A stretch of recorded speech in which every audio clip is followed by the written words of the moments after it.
What's up, geniuses? Welcome back to For the Record. I'm your host, Rob Markman. Now, today's guest, been talking with him for a long time about him coming over to Genius. Matter of fact, y'all been asking for it. I've been seeing the comments for years about having this guy up at Genius. Now, he's the producer. He makes the sound for a lot of y'all favorite artists. I'm talking about from Playboi Carti, Young Nudy, Uzi, Yachty. And he got his own album out right now, The Life of Pi'erre 4. Pi'erre Bourne, man. Thank Welcome you for to Genius. having me, man. Nah, man. We've been really talking. I feel like Finally, it might be like 2 years. Yeah, definitely 2 years. Yeah, when you came through, but I'm glad you made it, man. How you doing, man? I'm doing great. Yeah? Yeah, I'm in good place. No doubt. Life of Pi'erre 4. Mm-hmm. How it's the fourth installment of the series, but this is the first one through Interscope. Through Interscope, that's on like every platform, Right. not just a SoundCloud type of release. How does that feel? Because I know your music with you as an artist is very important and very near and dear to you, man. So how does it feel to finally have almost this coming out party? It's honestly, to be honest, it's just now hitting me because I actually just came back from Japan. I was out in Japan for 2 weeks working on like some more music. So I didn't even really get to embrace the release because I was out of town. I was in a whole nother country. Wow. So even when my family's saying, yeah, we finally did it, it's out, I'm like, man, I can't even really enjoy the moment with y'all. Like, I'll see y'all in 2 weeks. As soon as I get back, it's lit. Like, I'm in New York. We're going to do press week. Like, it feels good. It feels really good. It took a long time, but I learned a lot. I matured. I learned the game a little bit more. So it's the perfect time. A lot of people were upset that it took so long, but I feel like it's a good time. It's a good time. You know, one of the things of you just being known, we learned, even though Life of Pi'erre has been the thing for years, and your fans know that you always rapped and you always did music with yourself at the forefront. You broke into the mainstream really with yourself as a producer, right? Yeah. That's the crazy part. My friends laugh at me all the time. Like, yeah. They don't even know you rap. Like, I was like, man, come on, dog. How's that balance? How's that balance? I don't mind it because it's just really patient. You just gotta be patient because the producing just got exposed more. We just gotta keep exposing the rap stuff. And because it was a holdup with the release of T-Lop 4, it was hard to really introduce the rap stuff while the producing was going on. Right. So now it looks like, oh, now you want to rap. But really, my real fans, they know he's been trying to put this out for a while, so we finally here. Right. It kind of reminds me of a Kanye West sort of situation because even though he broke out producing first, fans from Chicago know he was in that group, the Go-Getters. Like, rapping has always been the thing. And I always wondered, he had this great line where he said, oh, will you stop saving all your hot beats for yourself? Rockefeller, the only ones that help. And then I wonder with you, do you make a beat and sometimes you be like, nah, I'm keeping this for the Life of Pi'erre? Everybody thinks that, bro. And I'll be like, nah, I watched all Kanye documentaries. I know exactly which line you talking about, but I always said, like, nah, I'm not going to do that. If they want that beat here, I can make a bunch of these shits. Like, I'm all right. I don't want to pass up opportunity because I'm kind of like selfish, or I'm like, nah, this one's so hard. But it's like, I used to feel like that sometimes. Like, when they would pick the beat, I'd be like, damn, I do have a song to that. Now I got to scrap it. Damn. Like, that's another hold up for the album. The self-titled album for Carti has some T-Lop 4 beats on there for sure. And Dial It definitely has some T-Lop 4 beats on there. So it was stuff that you already recorded too? Yeah, like where my album was, where at that time where I was like, all right, it's done. These are the songs for it. I might have played a beat and he'd be like, nah, I want to do that one. And in my mind, I'm like, damn, that's one of the songs on the album. But fuck it. I'll just do another song because we got to keep this shit going. Right. So I don't want to hold nobody up because they helped me get to where I'm at. So, one of the dope things about you too that, when you talk about Carti, like Dial It, you did most of it. I feel like damn near 95% of it, maybe just 1, 2, 3 different beats that you didn't do. But you did damn near the whole project. Yeah, most of it. And then Sli'merre, obviously your project with Nudy. All of it. You did all of it. How was that? What's the difference between like really locking in and you and Nudy have a history? That was like we was just getting back to our old ways. It felt like as if we got traded to two different teams. It felt like I guess Russell Westbrook and Harden getting back together for the Rockets, because it's like we already know what we do together. Like we just back in on the same team for this. Let's do it. Like it wasn't like stressful or anything. It was just like feels good to be back working. Right, because you started out engineering for Nudy, right? Yeah. So even on Sli'merre, I engineered some of it too. Like he recorded most of it, and then I think he did additional feature verses later on. But they sent me everything, like all the sessions and stuff. So I was tweaking stuff. Like when he came and heard it in LA, he pulled up on me because he had his own version with his engineer. But he know, like, cause I was his engineer, he know I can really like sauce it up. So he like played it for me, and I played it for him. He's like, "Damn, P, like, damn, you still got it." Like as far as for the engineering, cause he heard the beats already and him rapping on it. But he was just like, "Damn, you really like, you still know how to make me sound good on the song." I was like, "Yeah, I got you. Like, just send me the session." That's dope. How does that feel too? Because y'all really came from humble beginnings. So like, you know, it's one thing to blow up, right, and get this notoriety. But it's another thing to kind of blow up and get this notoriety with the ones that you came in with the ones who mess with you when there was no reason to mess with you. You know what I mean? It's a blessing because you can't fake it. Right. Like we was broke together. Like now we rich. Like let's keep being more rich together. Like, talk about it. Go ahead. I want to talk about this life of Pi'erre Bourne though, and I want to get into some of your business a little bit. Cause I want to know what the hell you going through in your life. Like, first of all, I listen to a song like Feds. Oh man, I'm like, what's going on, man? Like, she going through your phone, man. What's happening? You know that happened. You know what's crazy? That's something that's gonna always happen to people. I feel like that's why I really like that song, because when the album dropped, it happened to me. Right. Like I'm listening to the song on my phone. I'm happy it's on Apple, like officially, because I have it on the Apple library. But it's really, when it first came out, I'm like, oh shit. I'm just listening to it, and my girl come in stomping. She just tossed my phone. I'm like, what is it? She's like, look at your messages. I'm like, damn, I got 3 phones, bro. Right. I have 3 phones because my number keeps fucking leaking. Right. Well, not anymore, but when I first got on, my number leaked, and then I got hacked, so I just got paranoid. So I just got a 3rd phone, and that was like last year, and that's my main phone. But the other ones I have to keep them because I made a lot of relationships and met a lot of people, and it's hard to be like, yo, got a new phone, new number. Yeah. Everybody does that. Some people don't even respond when you say that. Right. So I was like, just keep them. And if people reach out to me, then I could just be like, yo, this is my new number. Stop hitting this one. And then that's how I've been. Right, you can phase it out. Yeah. And that's basically what I've been doing. So she just tossed my phone because somebody texted me, but it's my old number. Right. So it was like, you don't understand? That's my old number. That's an old person, an old friend, old whatever. Because they don't have the new number. So it's just fine. Right. That's crazy, though. Nah, but you're right. It's relatable, man. It's like, listen, man. Everybody can relate to that. Passwords. Everybody want a password to your phone. I don't even do that. You don't got a password on your phone? No, I'm saying don't go through it. Yeah. Well, I got a rule, man. If you don't pay my bill, you can't go through my phone, man. I'm gonna start using that. If you don't pay the bill, you can't go through my phone. But nah, I know a lot of my partners, man. Like my man woke up drunk one time. You know, he passed out, and all of a sudden, she got his phone to his face. Bad. And just opened it up. I've been there. So I know people can relate, man. Man, I've been there. I don't even drink, but it's just like that vulnerable state of you just waking up to some shit. You like, damn, what the fuck? I was just sleeping peacefully. Yeah, you gotta be more careful. Nah, but yo, I listen because a lot of the album is relationship based. I mean, songs like Fez, like Ballad, Horoscopes. I really, for this, I'm sorry. No, go ahead. But I really wanted to get more female fans. So I was like, I had a project on my SoundCloud called Sauce Girl. It was like just all R&B kind of vibes.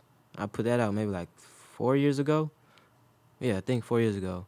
But I saw how like some people like when I just sing about girls all the time. So right.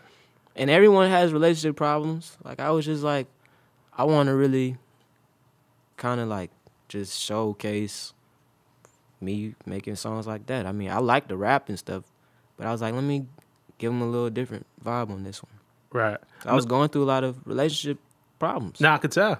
I could tell. I got lit, man, and right. shit got crazy. I mean, for real, bro. Like, in a good way and in a bad way, you start to really learn more about yourself and about others too. So, like I'm saying, I really matured through these 2 years of waiting. That's dope, and then you document it. Another song too that I really liked on there, "Ha Ha." Yeah, because that was like the autobiographical, like really talking about how you came up, you know, back and forth from Queens to Carolina, like in college, like dropping out of college. Yeah. There was a line there that I said that where you said, I just dropped your college on my clothes. That was some. You was feeling yourself. Nah, it was just like I remember when I quit, when I stopped going to school, and how everybody stopped talking to me. Right. Like everybody. Family wise. No, well, shit that too, cause right. it's like going to college, especially coming from like a black home. Mm-hmm. Everyone wants you to really be something in life, because they like don't be like such and such. They always got an example of somebody who ain't shit. Right. Like, don't be like that person in the family. It's like, damn, I keep thinking I'm going to grow up and be like him. It's like, all right, I'm going to go to college. I'm going to do this. But at the same time, I wanted to do my music. So, like, when I was in college, I was known for my music. So when I quit, it was just like, oh, he going to try to do his music. Everyone just started doubting, though. And I was just like, damn, like, I thought y'all believe in it more because I got more time to do the music. Because I was trying to balance college and mixtapes and stuff. Like, that's absurd if I really want to get a degree. But I didn't really want to get a degree. I was just going because the family was like, right. You got in, go. This is what you're supposed to do. And my family's from Belize, too. They really work. Right. So it's like, nah, I think I got a better idea. So right. It worked. How do they treat you now with all this success? Do they see the vision now? They still don't get it. Didn't your mother tell you to? It's funny that I'm sitting here interviewing you, but didn't your mother tell you to be a journalist at one point in your life or something like that? So she thought you was gonna be a journalist. Yeah, she thought all those notebooks in the house was like for some like journalism or some shit. Which I like to and write. they were rhyme books. Yeah, she used to throw all them shits away. I'll come home from school and be like, yo, where's I'll be in there just tearing shit up. She'd be like, you looking for this? Right. You looking for this? I read it. No more. I'm like, wow. I can't like copy something. I really wrote some dope shit in there. Like, this is before I had a cell phone or anything, so I couldn't just type it up. Right. So my rhyme book really was like, all right, if it was a girl growing up, that's a diary. Mm-hmm. That was my rhyme book. I wrote about every problem. I just turned it into a rap. That's dope. Does she believe in you now? Does she see it now? Because you can see the results. You see the plaques. You see.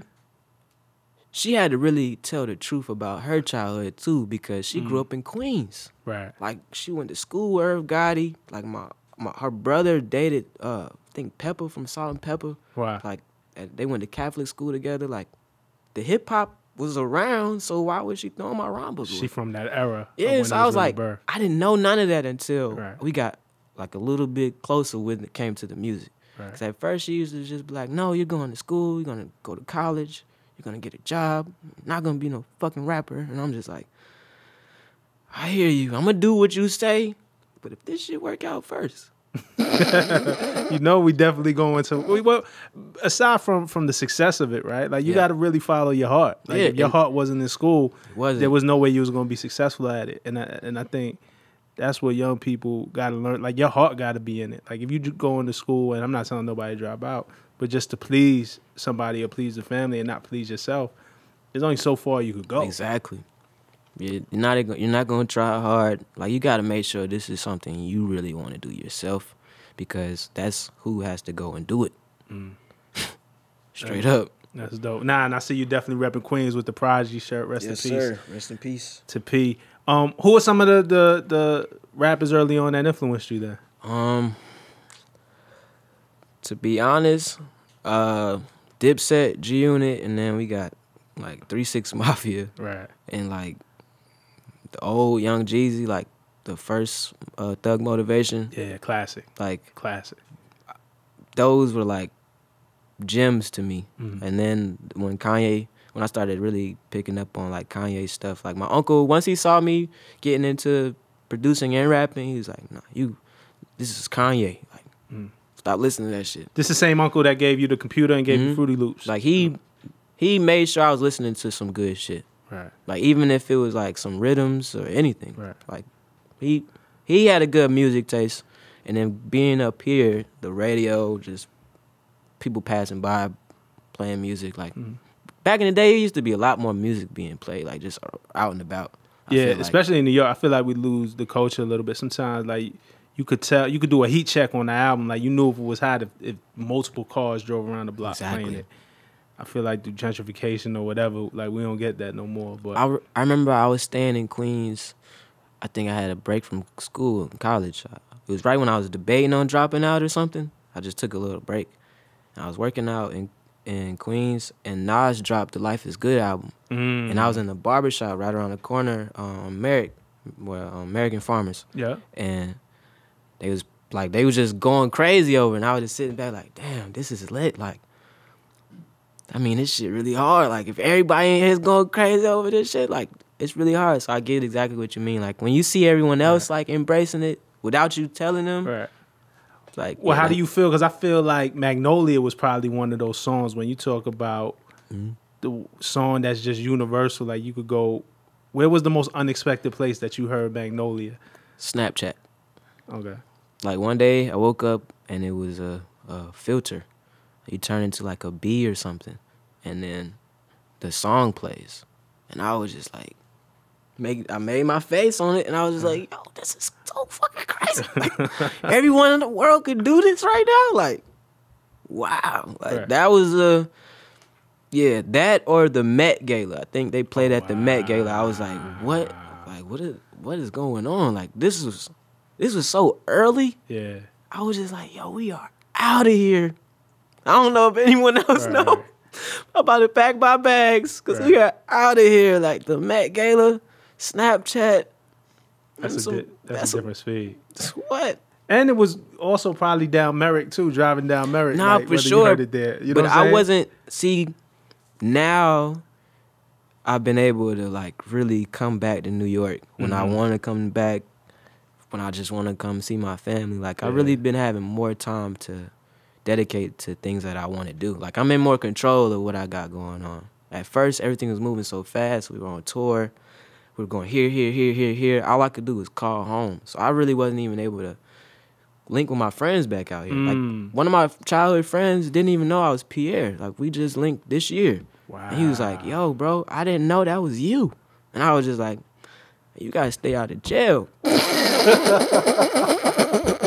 first of all, for more than one reason, you gotta stay out of jail. But absolutely, man, like, you missing out. You missing out. This is like my brother. Like, wow. So I'm just happy he's out. But he's home now, right? Yeah. All right, welcome home. Good. He home. Man, that's why I'm like. What's his name? Malik. Welcome home, Malik. Man, stay home, man.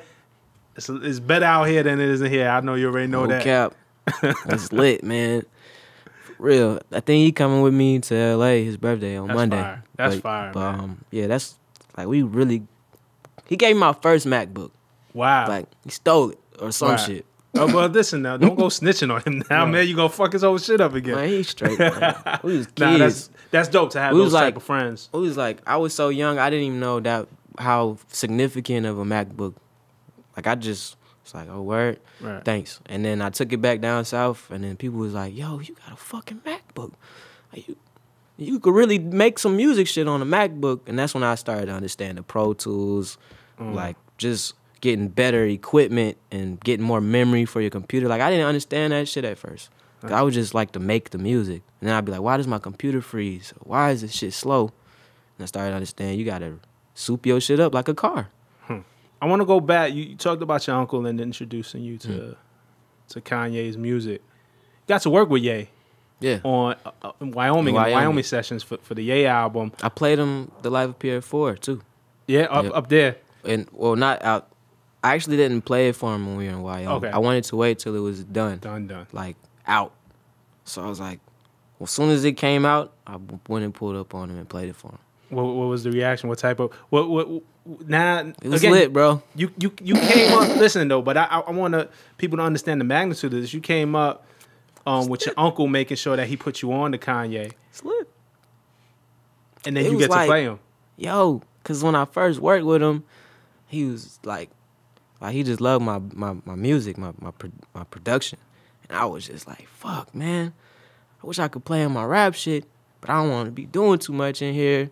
I was like, he would definitely play his rap shit in here if I could. I'd be like, what would Kanye do in this?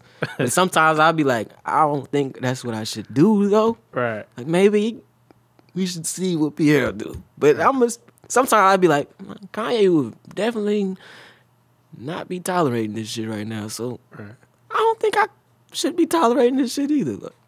And now that I'm able to talk to him, it's like I can get advice, like really become like a big brother to me. That's dope. So that's from Wyoming to now playing my album, and then he really understands me. Like he listened to it, no skips, no interruptions, no on the phone. Like he really was just listening to it and then telling me the stuff he liked. That was like a dream, man, for real. I was nervous before I played it because I was like, damn, what if he don't like this shit? I done came all the way over here. But we gonna see. I was confident, and I was just like, I just need him to say the same thing that I feel. And he did. So what was it that he said? Could you share that? He really liked Guillotine and Speed Dial. That beat on Guillotine is like so unique. He was saying the drums on Speed Dial reminds him of some shit he used to do. That's hard. And I was like, little do you know, man, I've studied your whole fucking discography. Do you understand the parallel though? Because he talks about early in his career, he was brought into Rockefeller for the beats.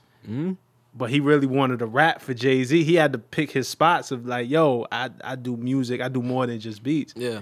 And for you to feel the same way in his presence is kind of crazy. I feel like if anybody would relate to that, Kanye would relate to that. But it was like, you don't understand, man. It was like the first day I pulled up on him, I just didn't want to do too much. Right. I was just like, bruh say he fuck with my beats. That was enough for me. I was like, shit, play all the beats. I played them beats from high school. I played them beats.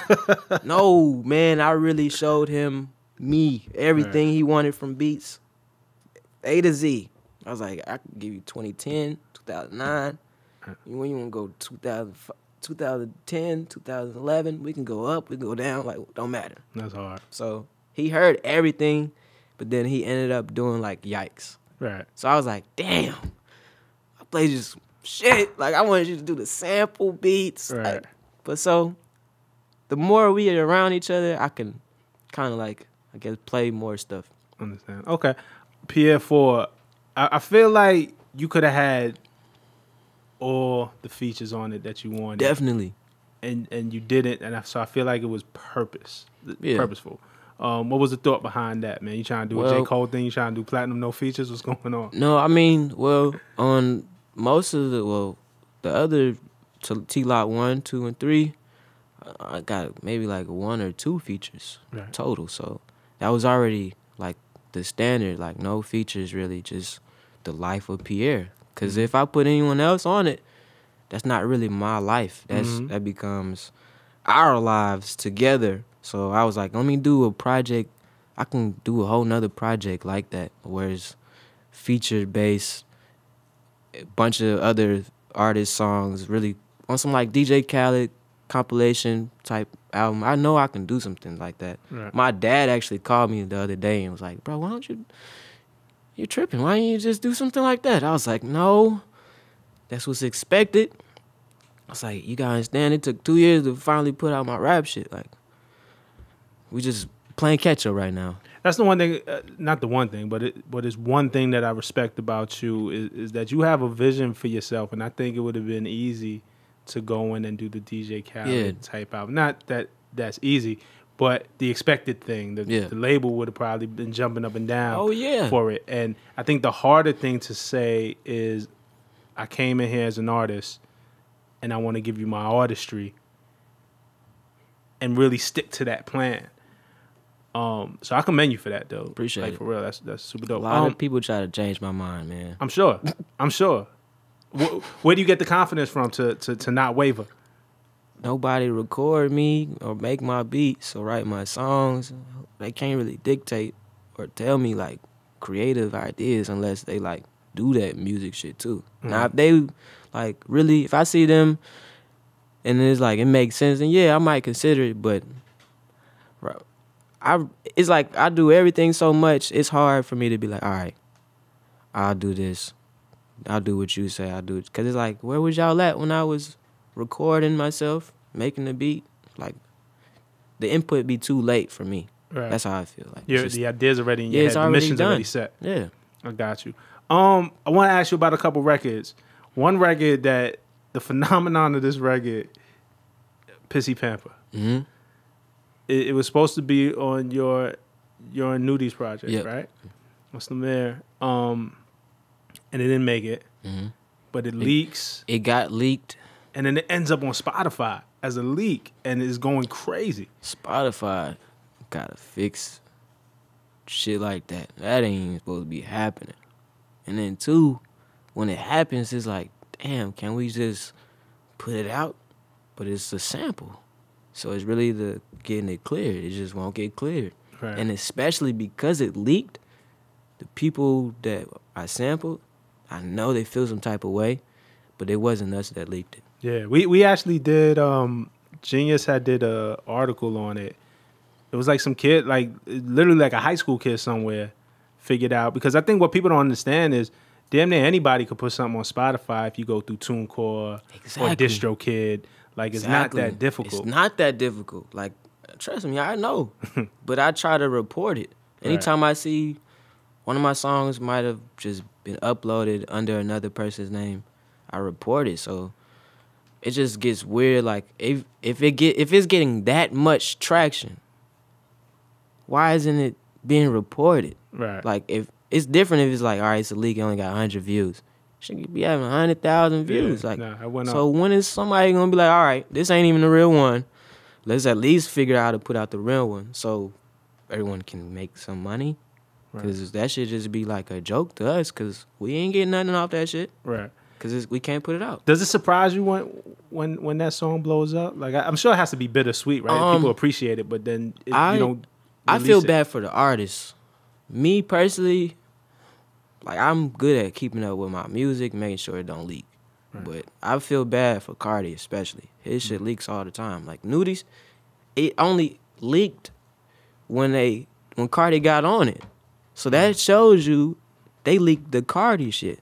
So somebody's leaking Carti shit because hacking. Because I have the Pissy Pamper before Carti got on it.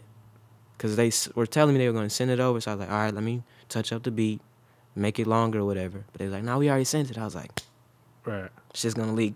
Because this was around the time all this shit was just, he had hella leaks just coming out. And it was weird, but I was like, don't send them anything. If anything, just pull up on them. No internet. You got to go old school. Crazy. So you weren't there when he did his part, right? Mm-mm. Because he has this thing, I think the internet calls it like the baby voice. Yeah. that Carti does. That I think people just go crazy. What'd you think about it, though, when you heard his part, obviously?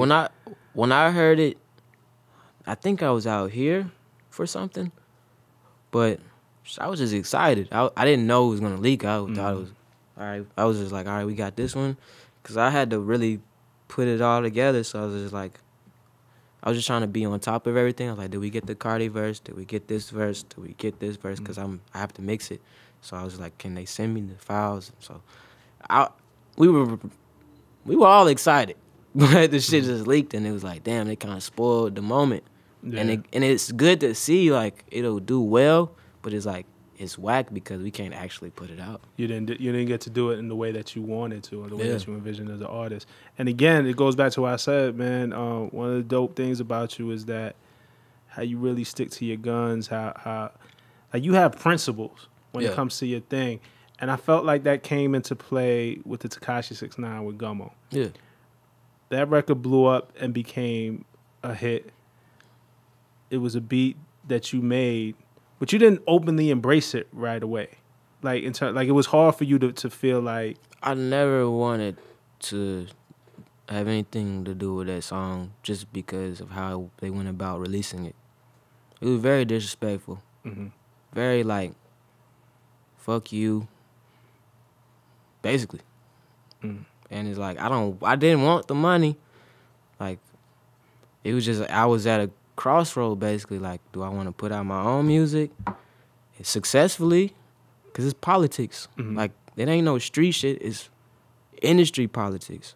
Mm-hmm. Like, it's shit you don't see. So, it's like, you got to really know who you dealing with and who they might be associated with in the industry, because everybody in the industry knows each other. Right. Every president at this label is cool with this person and this person. They go out to eat with their wives and shit. Like, it's cool when everybody's on the same page. Right. But everyone was shocked because I was like, no. Mm-hmm. And they didn't understand. Like, I didn't give him that shit. This shit is weird. I called Metro. I was like, bro, this ever happened to you? And he was like, hell nah. So I really was like, oh, shit, say less. It's not normal. So it was just weird because I was in Australia with Drake. I'm on tour with him. Like, my life was just going up the way I wanted it to. Mm-hmm. That shit was just some random shit that everybody wanted me to be proud of. Mm. But we just did Magnolia. Right. Like, literally, like, if Magnolia, when that came out, there would be no Gummo. Straight up. Because we took over New York before that shit, but we wasn't able to embrace it because we was on tour. Right. We was on the road. That's why I was like, I didn't get to see people on Merrick playing the shit. Like, I didn't see none of that because we was trying to get some money, traveling and all that shit. But when you really sit back and you look around, you hear it on the radio, you like, damn, this is a blessing. But I didn't even get to embrace that song at all because I felt like when they started the whole process, they just was like on some, fuck that shit. We got this dude beat. We gonna go viral off this. Like, this is our ticket. This is it. And then kind of thinking that they would force your hand to be on board with it. Man, I got you. They before that song was released on Apple Music, we went through so much back and forth of no's. Like, so many no's to where it was a miscommunication that a no turned into a yes. I was in Australia, bro. I never said yes. But the shit was on my phone. I see Gummo Apple Music. I was like, oh, fuck. Everybody was so thirsty over the play. Right. Because they were like, it's going to be a big record. It's going to be life-changing for you. Like, it's more situations out of this. I'm just like, we just did Magnolia. You had big records Snapchat Met Gala. Like, this is the same year, though. I ain't even get to soak it in yet. I'm like, damn, this shit happening too fast. Like, I don't like this shit. I was like, I'm cool with pulling up on Carti. We record Magnolia, and the shit goes crazy. I wasn't involved in none of that shit. I don't even know where they recorded it. Right. I don't like stuff like that. Yeah, man. I respect it, man. And you and I have had conversations in the past. I know we talked about having you on our Deconstructed series to break down your beats.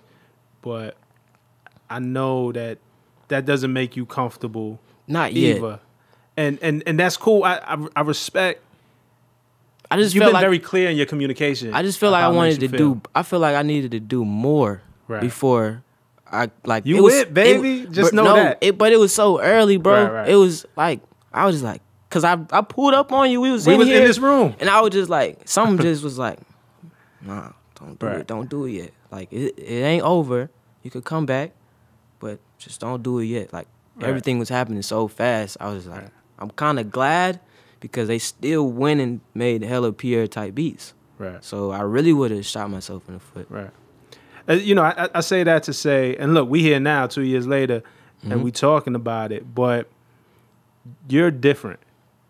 Very different. In that way. And I would say, don't let the game change you, man. I ain't.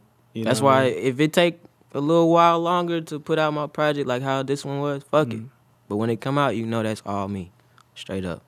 That's dope, man. Nah, man, definitely, man. I appreciate you pulling up, No man. problem. I appreciate having this conversation with you, and you're welcome anytime. You know All right, that. for sure. Thanks, bro. All right. And thank y'all for watching. Definitely hit us up in the comments for the record. You know we talk back. Peace.